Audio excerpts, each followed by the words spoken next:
Welcome to our channel. Today we how to enable Microsoft Defender for Office 365 phishing policies, complete guide step by step clearly.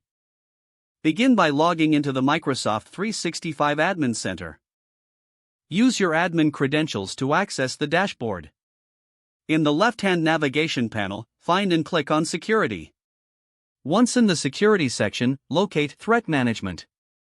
Under Threat Management, click. You will see an overview of existing phishing policies. To create a new policy, click on Create.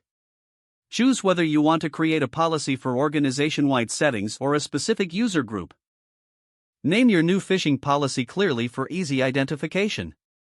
Proceed to configure the settings of your policy. Define the actions that should be taken on suspicious messages. You may choose to block, quarantine, or report phishing attempts.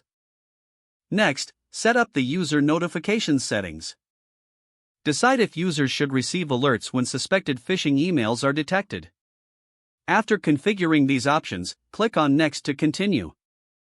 On the next screen, review your policy settings. Make sure everything is tailored to your organization's needs. Once satisfied, click Create to finalize and enable the policy. Your new anti-phishing policy will now appear in the list of policies.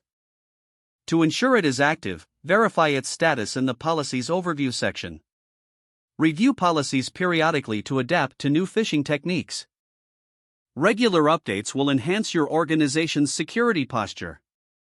You have now successfully enabled phishing policies in Microsoft Defender for Office 365. If the page does not load, refresh the browser or try again in a private or incognito window.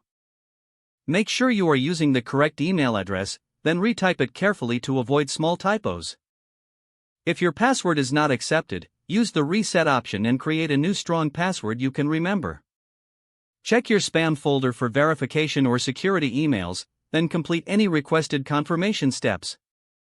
Enable two-factor authentication if available to improve account security and reduce unauthorized access risk. After signing in, review your profile details so your contact information and settings are accurate and current. If you see an error message, note it down and try again after restarting your device and internet connection. Log out when you finish, especially on shared devices, to keep your account and payment information secure. Don't forget to like this video and subscribe to our channel for more step-by-step tech guides.